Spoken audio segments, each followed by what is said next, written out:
and welcome again to BUS591 Managing Corporate Risk and Crime Lecture 5 2021/2022. Over the past 4 weeks we've gone through all the different aspects of the subject and we've talked about it, and we've had tutorials and we've had 5 recorded sessions on lectures to look at. So in terms of finishing the course, which my section will finish today, you can always refer back to those different lectures that are on Moodle, and you can look at the introductory notes, and also you can hopefully remember what we chatted about when we were in room B118. So today we're going to finalise and look at audit risks, and we're going to look at how the risks and how that all works in to the assessment of the assurance that the techniques we've put in place, and we're going to be managing the corporate risks, and then there will be rewards with the risks. So we're going to have a look at that today, and then we are going to have a look at the final assessments that you've submitted, the assignments, and any of you who are being late in that for whatever reason, please send me an email justifying why you're late, and if I have to give you an extra week to complete your essay, I'm more than happy to do so, or discuss with you the issue. Again, I'll be in room B118 from 9 o'clock. So the formal lecture will start at 10 o'clock, so you have time to have a look at the lecture notes if you want, or come straight in, so it's entirely up to you. Good, it's been a pleasure talking to you. I've enjoyed the sessions. I know it's been a little strange with blended learning, we've never done it before. I think we all coped quite well. You've coped with me and I've coped with the technicalities of IT and coming together at B118. If I can help any of you in your careers going forward, or you want a reference, please don't hesitate to call me. You've got all my details, and I'm more than happy to help you find a job, or to give you a reference, or to give you guidance in terms of managing a company or starting a business, and I'll outline to you the risks and the rewards and what you can do and what you can't do. So let's press on with today's lecture, and we'll look at it again from the perspective of where it's going and how we're going to manage it. So as this session is the last one, I've been through everything and the different perspectives and the different companies I work for and the industry, so you probably have one of the widest ranging depths of a subject from a practitioner's point of view than anyone else, only because I've been in more companies than anyone. I've bought them, started them, left them, developed them and lost them. So that's what we've discussed over the past 5 weeks, and I explained to you where we draw the line in the sand, where we don't go across that, because that becomes a crime. And if you remember when we started, we said risk is lawful, crime is unlawful. So we looked at the various techniques, and therefore we assessed those techniques and how we can put them into perspective and how we can make them work in the corporate arena.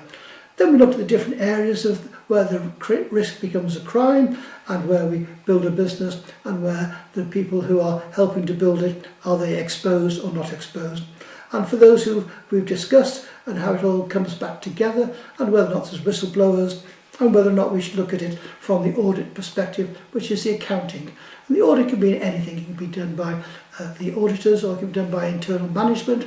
It can be an external review. It can be an industry review. It can be a regulator. Anyone can come and check. So that's how it's all recorded, and then we see if it is a practical perspective. And it's very important that all the stakeholders, shareholders, people in the company, directors, employees, all know their position and what they can do and how they can go far, and how far they can go, and what the redress is if they cross that line. The scandals and the different things that have happened with British Home Stores, Carillion, Brexville, we've discussed them all and we've seen them, and now we've had a lot of liquidations and insolvencies because of COVID, and people have tried to save their companies and done things maybe they shouldn't have done, or maybe they had to do, maybe they got away with it and it's justified it. But there again, a crime can never be justified just because you got away with it. So in terms of looking at it, there'll be different things we can say we did right or we did wrong, and this will give people confidence in working with us and taking the responsibility and making it transparent and accountable, which is very important, because the fundamentals of risk have to be accounted for. And if you remember a couple of weeks ago, we talked and discussed the fees and the relationship between auditors and the companies and those banks who took massive fees in 2007, 2006, 5, 4, 3, but gave the banks a clear audit, whereas in fact the fees distorted their views. And also we looked at the different years and have they behaved properly, and now there's legislation in place that you have to change your auditor after 5 years if you're in the top 250 companies, so that no one gets too close to anybody else. And then if you have a negative audit report, people become suspicious, and then it becomes an insolvency issue, and then the spiral goes down, and you have to do something to try and address that, and that may be where you transgress the risk into a crime. And then you have the consultants advising you how to do it, and what the audit will mean, and how you could avoid the collapse. And then what you don't want is to somebody come, a venture capitalist, or a venture capitalist is going to take over your business for nothing, and that's what you want to avoid. So every year there are big multinational companies in the top 100 that change their auditors, change their title, and go in insolvency, go out of business, and the people come and they call them not venture capitalists but vulture capitalists.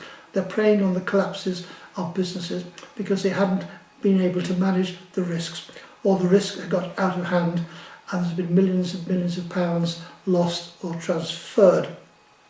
This has gone on all through, but now we have compliance people, we have the business world, we have on the board of directors a director in charge of the corporate compliance and governance, director in charge of the auditors and in the accounts, and then an auditor in charge of the social and the HR position of the company. So in all these committees have a chairman, and he is the one who takes the ultimate responsibility. So they're now passing the responsibility down the chain, and if you're in one of those holes and you're trapped, you may have to assess the risk and either feed it back up or feed it back down.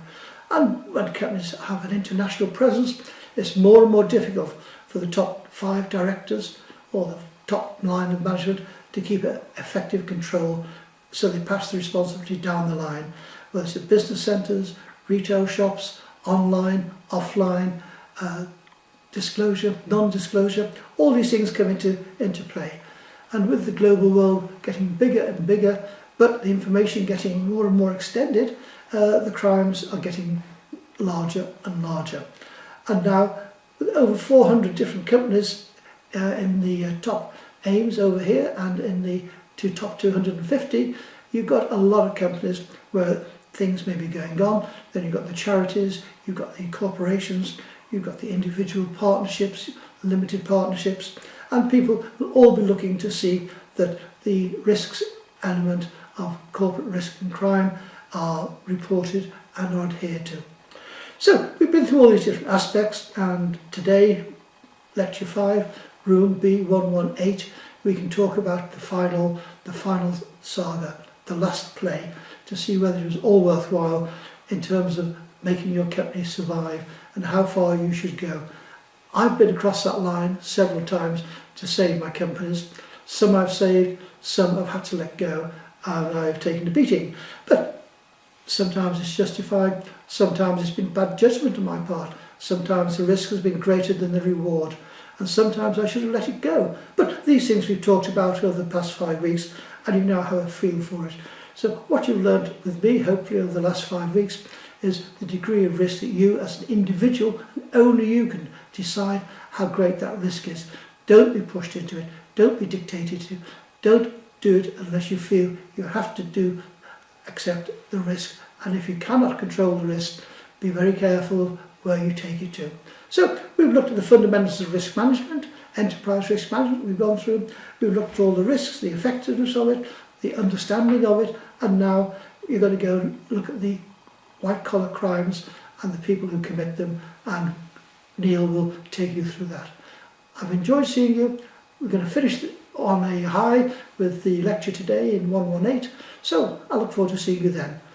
Take care. Bye for now.